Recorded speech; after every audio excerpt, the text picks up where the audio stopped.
Hey y'all, welcome to Music Row Coach. My name is Ben Kirsch, and today we're going to talk about the capo and how to use it. Alright, so on a guitar, you've most likely seen people put a capo on at some point, and all that does is it takes where the strings meet the body and it moves it so you can use your same chord shapes in a different spot, which puts your song in a different key. I've got this capo right here that lives on the neck. I stole it from Coach Carpenter in 2016 in Boston. He hasn't asked for it back yet. You know, fingers crossed he doesn't. Anyways, let's say I'm using our four basic chords that we talked about in our first lesson, our G, D, E minor, and C, but I'm trying to sing something and it just doesn't work because those four chords are in the key of G, and maybe my voice doesn't work in the key of G. Maybe my voice works in the key of B flat or the key of C. Now, we don't need to get into a bunch of music theory and learn a bunch of new chord shapes, although I highly encourage you to do so. We can just take a capo, move the four chord shapes we have, and all of a sudden we don't have to learn anything new on the guitar, but we are in a different key. So let's take the song Free Fallin' by Tom Petty, for example. So the most basic way to play this song, we got G, C, C, G, D. So let's say I was trying to sing that. And I'm free, free falling. Now that's pretty comfortable for me, but maybe you have a female singer or a singer with just a really high range and they don't like singing down there.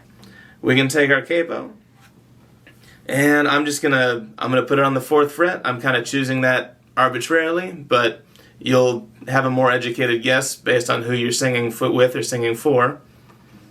And I can play those same shapes. I've got our G shape. Now that's not a G chord anymore, but that doesn't matter. We can still use the same chord shapes.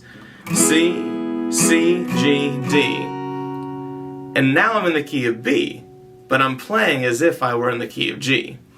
So, and I'm free, free falling, which might be a more comfortable key for that song or any other song for you or whoever you're playing guitar for. Now, to figure out what key you're in, we just got to know that when you're using the chords G, D, E minor, and C all together, we're in the key of G. So if there's no capo on there, then we're in the key of G. If we put a capo on the 1st fret, we're going to go up 1/2 step from there. So we're going to go from G to G sharp. So if I throw a capo on the 1st fret, now I'm no longer in the key of G, I'm in the key of G sharp. But I'm playing as if I were in the key of G.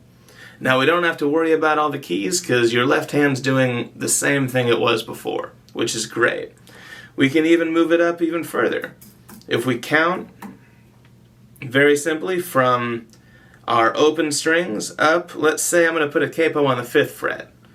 So there's 1st fret, key of G sharp, 2nd fret, key of A, 3rd fret, key of A sharp, 4th fret, key of B, 5th fret, key of C.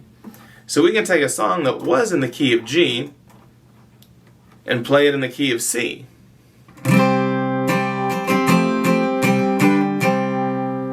And we don't have to learn any new chord shapes for that. Alright, y'all. Have fun practicing with your capo, and if you're having a hard time singing something, maybe throw your capo on a different fret and see if it makes it easier for you. Alright, happy playing.